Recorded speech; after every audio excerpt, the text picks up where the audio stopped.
우리 아버지 하나님의 거룩한 성도 여러분, 지나간 한 주일 동안 주님의 크신 은혜와 돌보심 가운데 평안하셨습니까? 우리 주님의 다함없는 사랑과 은혜가 여러분과 항상 함께 하시기를 간절히 바랍니다. 우리 예수님께서는 이 땅에 오셔서 우리를 위하여 33년 반 동안 생활하실 때에 죄 없는 삶을 사셨습니다.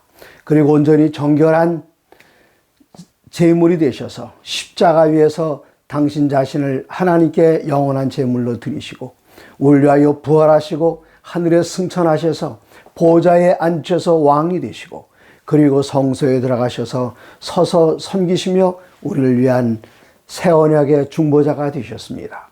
오늘은 히브리서를 연구하는 그 8번째 시간으로 예수 새 언약의 중보자라는 제목으로 말씀을 드리겠습니다. 먼저 히브리서 7장 11절입니다.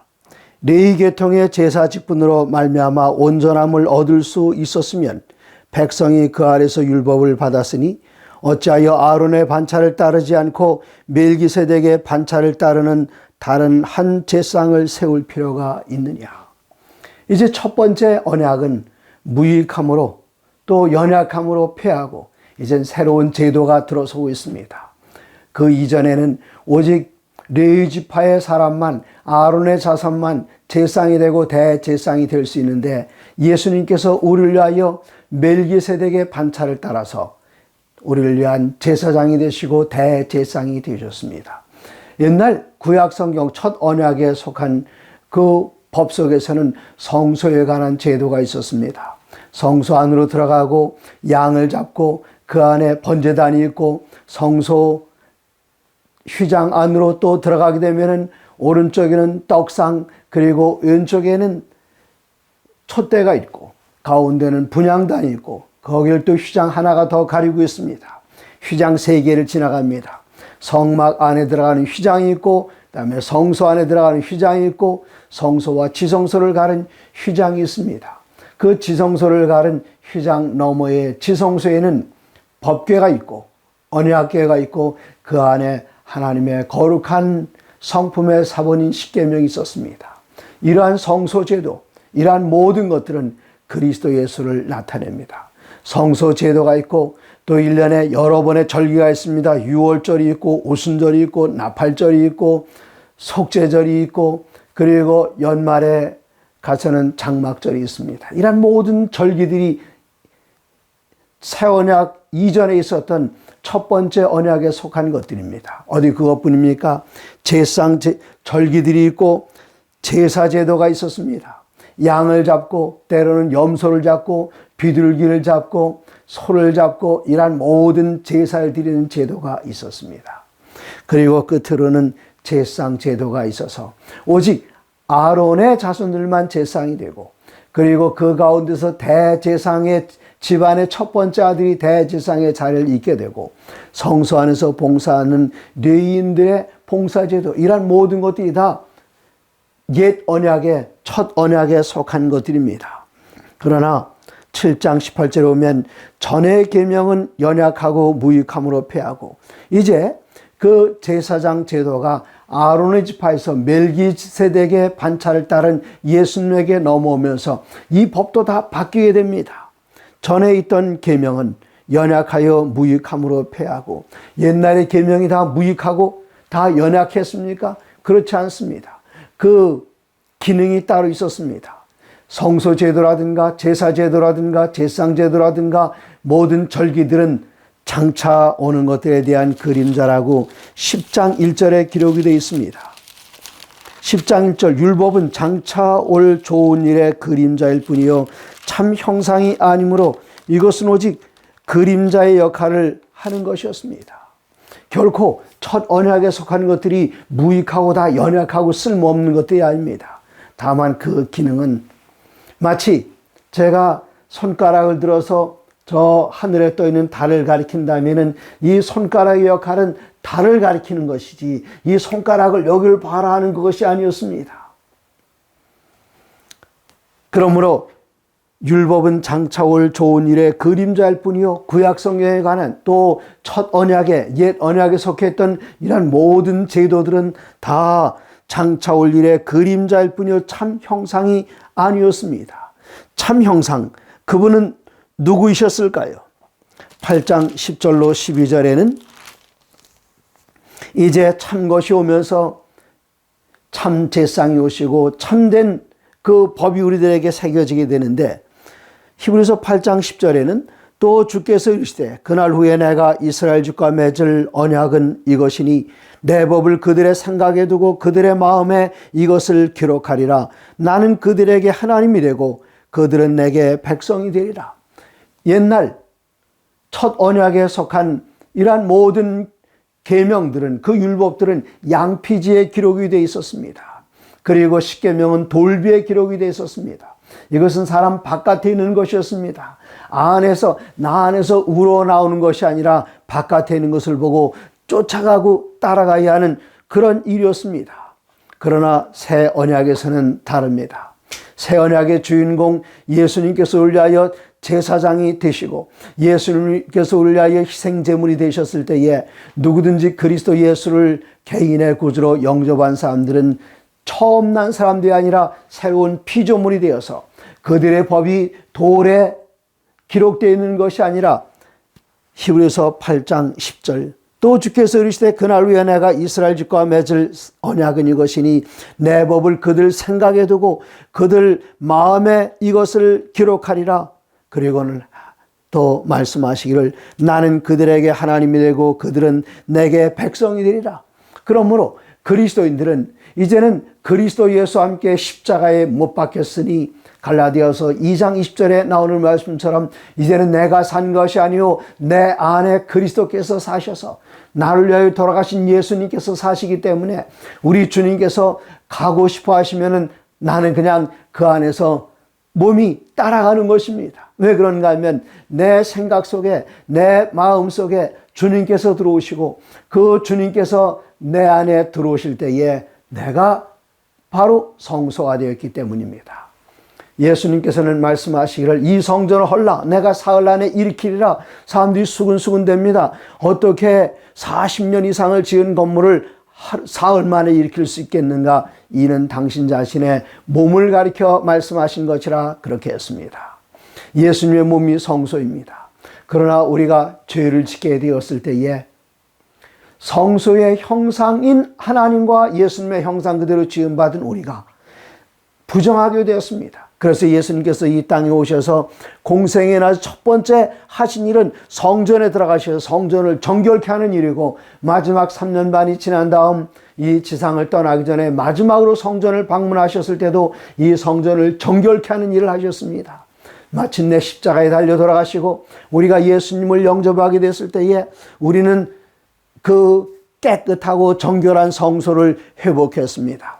성소 안에 들어가면 법궤가 있고 법 안에는 십계명이 들어있는 것처럼 이전에는 돌 위에 새겨진 계명이었지만 내가 그리스도 예수를 개인의 구주로 영접하고 주님께서 내 안에 계실 때에 법이 바깥에 돌에 기록되는 것이 아니라 내 생각에 기록되고 내 마음에 기록되었습니다. 그러나 첫 언약일 때도 반드시 돌에만 그리고 양피지에만 기록이 됐을까요? 꼭 그런 것은 아니었습니다. 신명기 30장에 보시면은 신명기 30장 11절입니다. 하나님께서 백성들에게 이 첫 언약의 계명을 주실 때에 내가 오늘 내게 명령한 이 명령을, 이란 명령은 내게 어려운 것이 아니요 먼 것이 아니라 하나님께서 이란 명령을 하셨지만 이거 어렵지 않고 멀리 있는 것이 아니라 말씀하셨습니다. 12절 이것은 하늘에 있는 것이 아니라 말씀하셨습니다. 올라가서 우리가 따와야 하는 것 아닙니다. 또 13절엔 이것이 바다 바깥에 있는 것이 아니라 말씀하셨습니다. 바다 바깥에 있다면 우리는 쫓아가서 배를 타고 가져와야 됩니다. 그러나 14절엔 말씀하시기를 오직 그 말씀이 내게 매우 가까워서 내 입에 있으며 내 마음에 있은즉 내가 이를 행할 수 있느니라 그렇게 말씀하셨습니다. 이것 첫 언약에 속한 말씀이었습니다.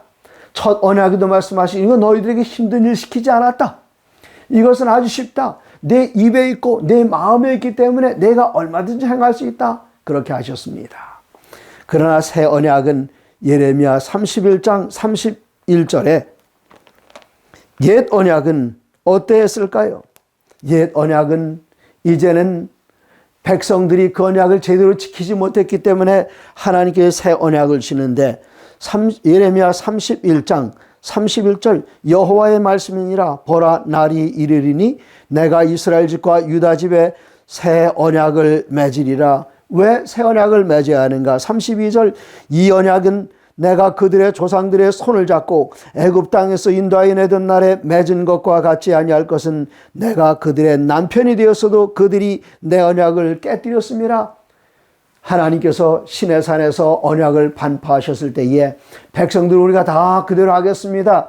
행하겠습니다. 그러나 며칠 안 가서 모세가 산에서 내려올 때에 그들은 금송아지를 만들고 이 금송아지를 섬기면서 이 금송아지가 우리를 인도할 것이라 그랬습니다. 이때 하나님께서는 진노하셨습니다. 하나님과 백성 사이에 맺었던 그 언약을 누가 깨뜨렸는가? 백성들이 깨뜨려버리고 말았습니다. 그러므로 모세가 들고 내려왔던 그 십계명은 더 이상 그들에게 언약으로서 역할을 할 수가 없었기 때문에 십계명의 그 두 돌비를 모세가 깨뜨렸습니다.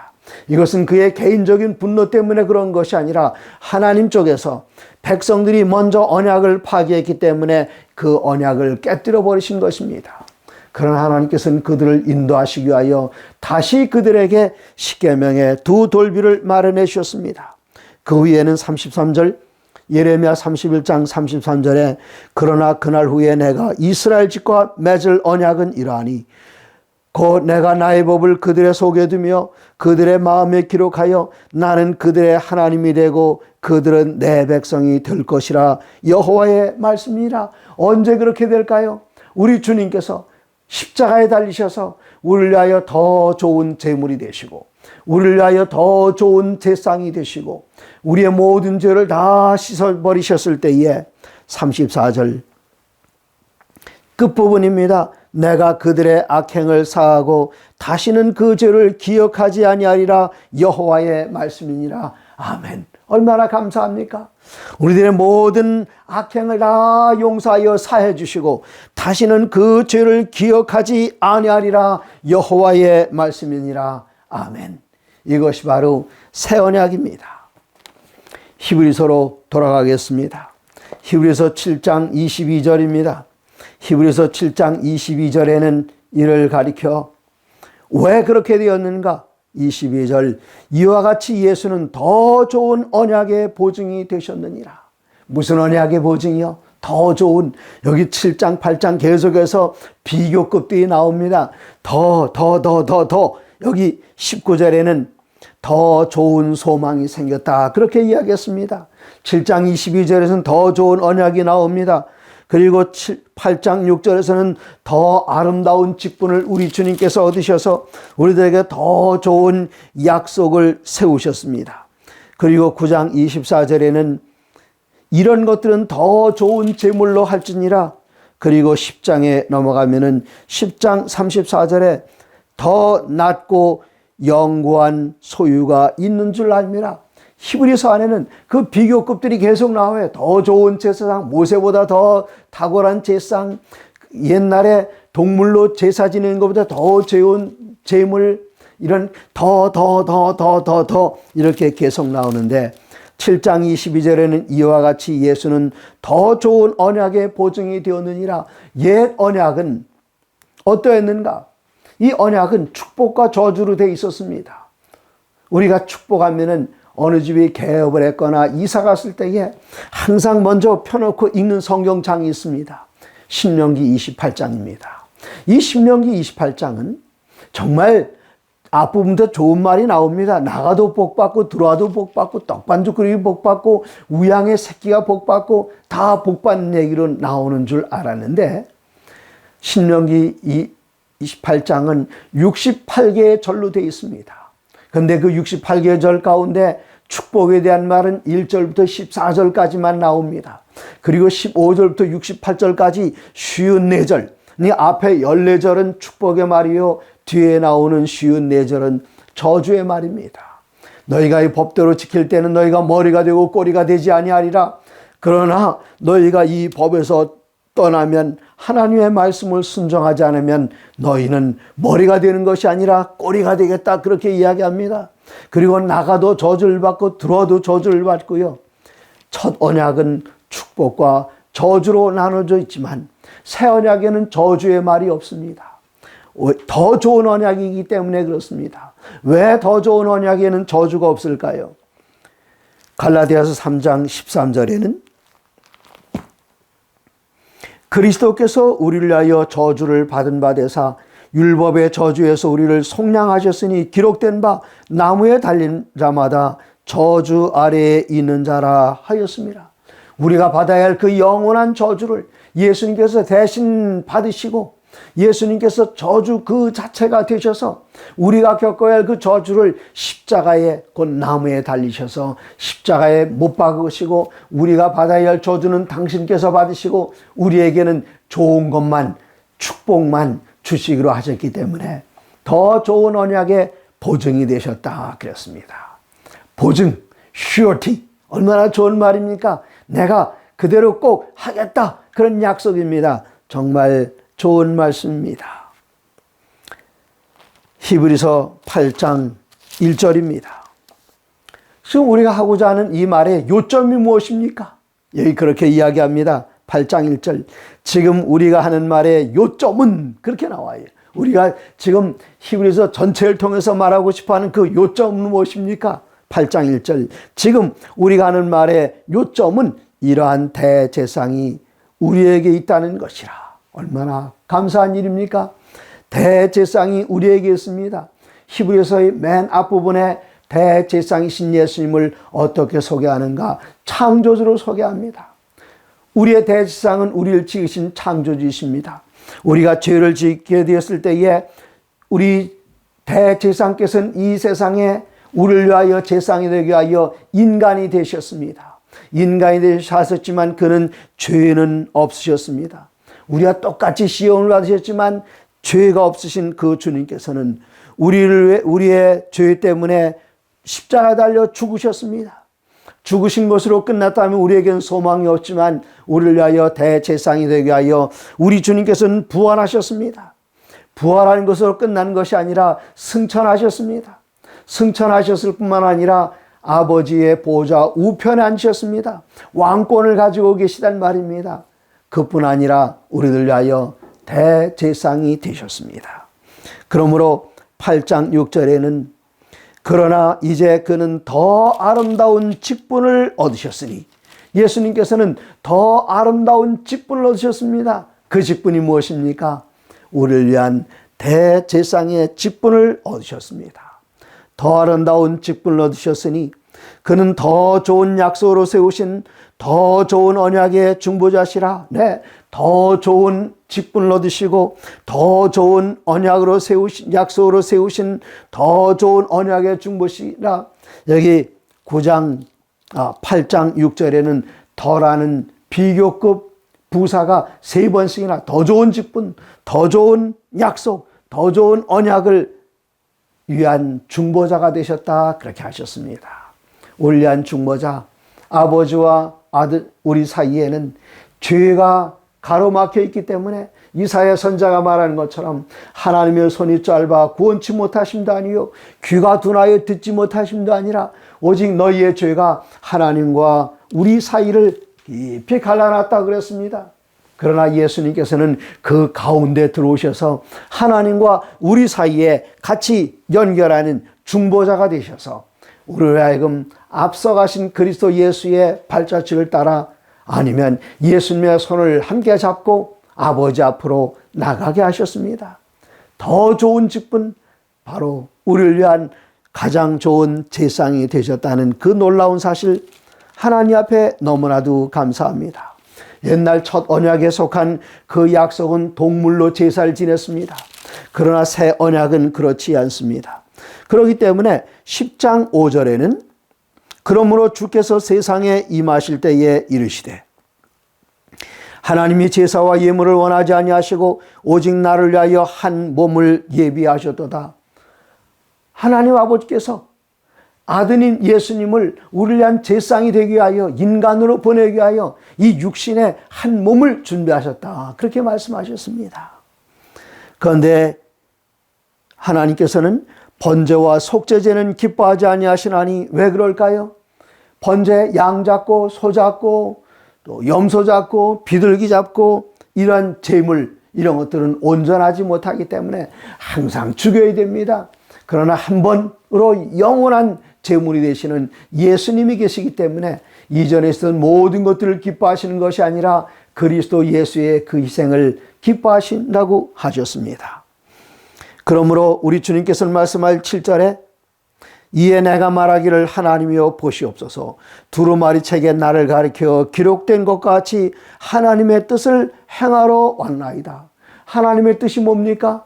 하나님의 뜻은 하나님이 세상을 이처럼 사랑하사 독생자를 주셨으니 우리를 위하여 대신 돌아가심으로 누구든지 그를 믿는 자마다 멸망치 않고 다 생명을 얻게 하는 것, 그것이 바로 하나님의 뜻입니다. 그런데 지금 읽은 이 말씀은 구약성경 시편 40편 6절로 8절에 있는 말씀을 인용한 것인데 거기에 인용한 말하고 여기에는 인용한 말이 같은 말을 인용했습니다만은 약간 그 단어들이 바뀌어 있는 것을 보게 됩니다. 그러므로 우리들은 시편 40편 6절로 8절에 있는 말씀을 한번 볼 필요가 있습니다.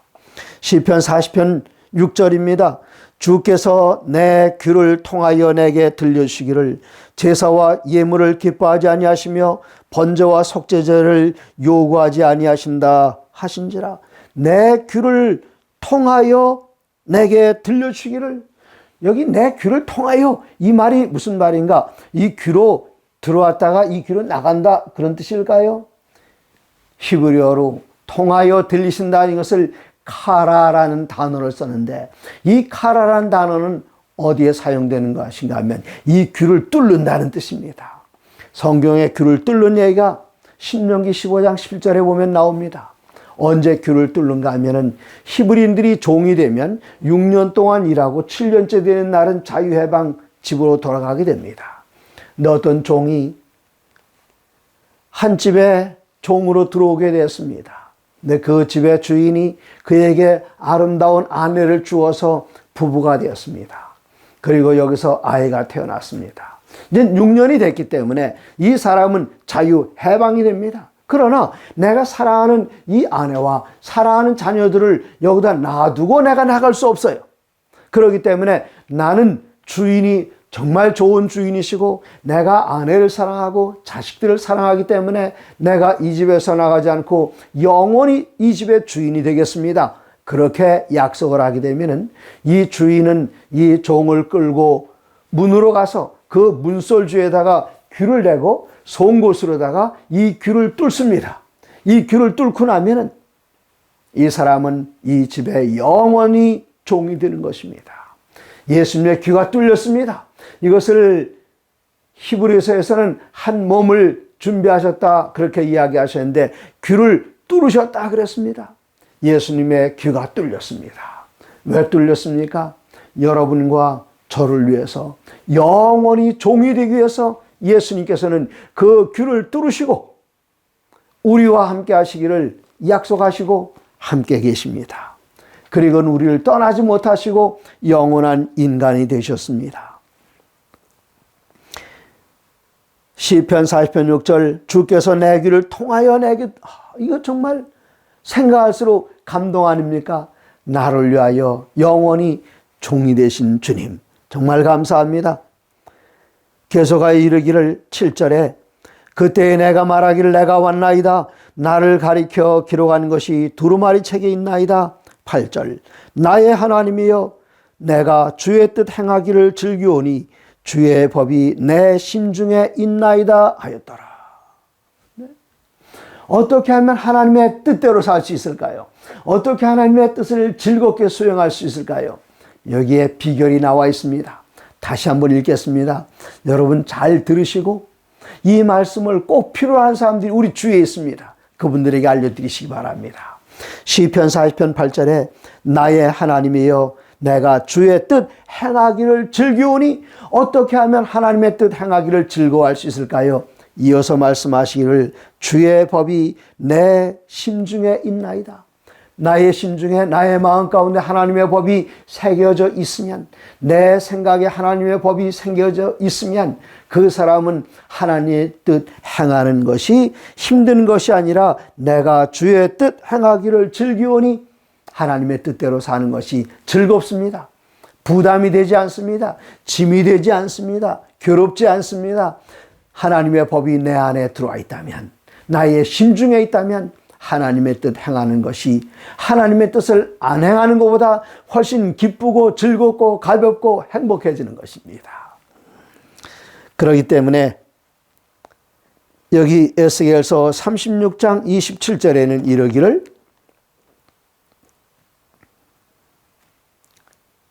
또 내 영을 너희 속에 두어 너희로 내 율례를 행하게 하리니 너희가 내 규례를 지켜 행할지라. 어떻게 해요? 하나님께서 새 영을 26절부터 읽겠습니다. 또 새 영을 너희 속에 두고 새 마음을 너희에게 주되 너희 육신에서 굳은 마음을 제거하고 부드러운 마음을 줄 것이며 또 내 영을 너희 속에 두어 너희로 내 율례를 행하게 하리니 너희가 내 규례를 지켜 행할지라. 어떻게 해요?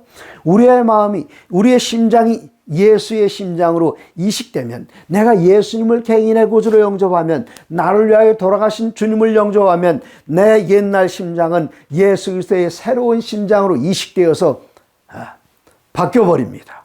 내 안에 예수님의 심장을 가지고 있으면 굳은 마음을 제거하고 부드러운 마음을 줄 것이며 또 그 안에 성령께서 역사하시게 되면 하나님의 율례와 규례를 기쁨과 즐거움으로 행하게 됩니다.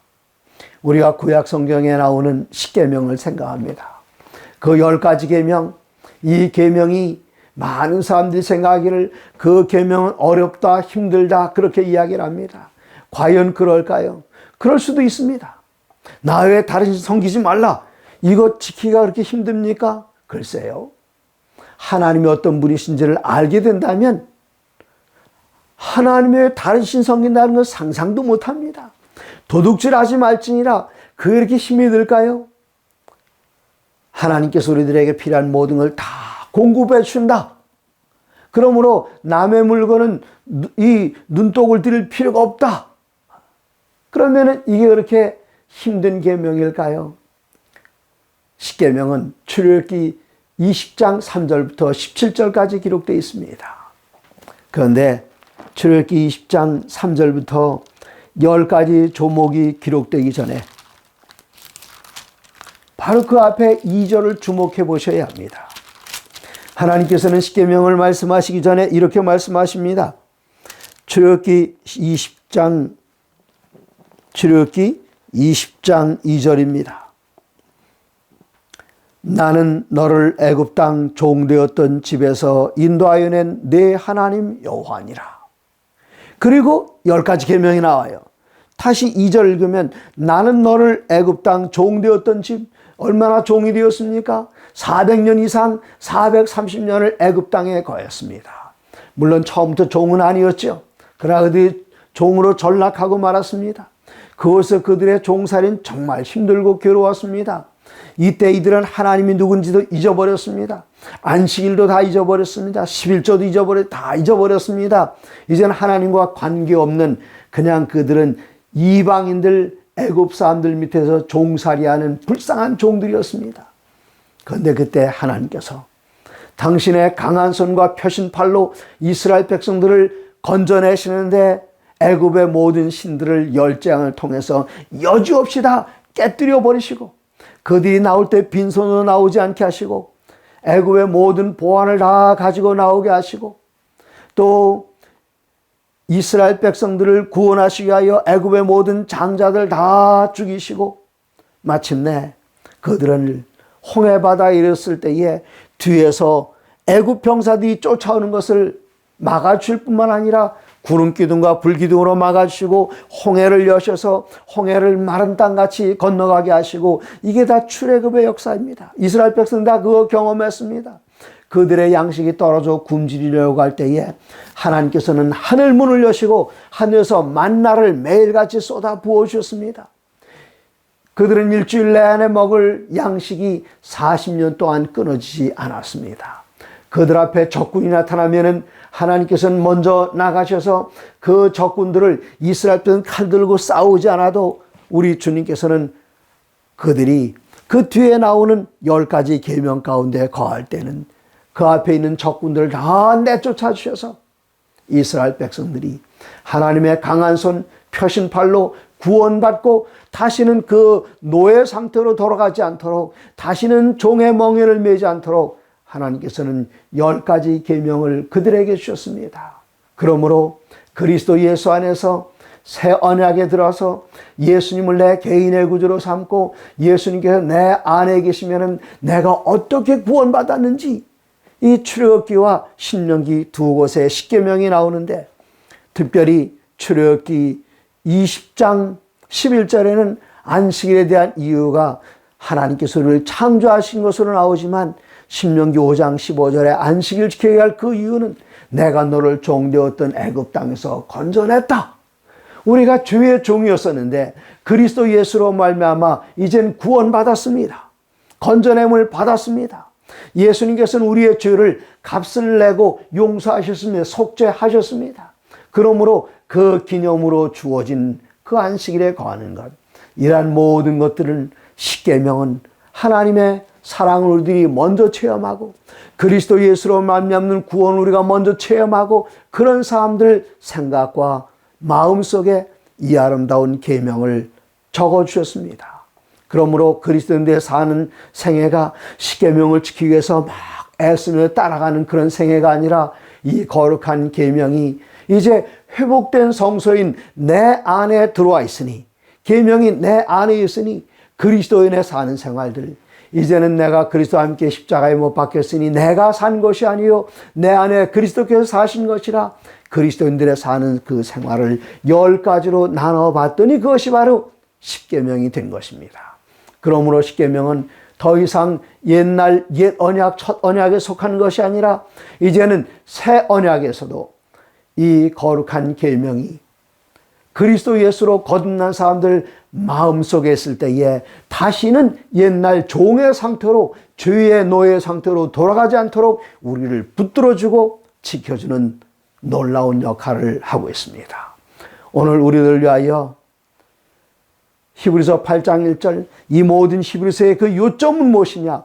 우리들에게 새 언약의 중보자 되시는 대제사장이 우리와 함께 한다는 사실, 이 놀라운 사실을 가슴속에 품고 매 순간마다 감격스러워하면서 하나님 앞에 감사하면서 하나님의 모든 말씀으로 사시기 바랍니다.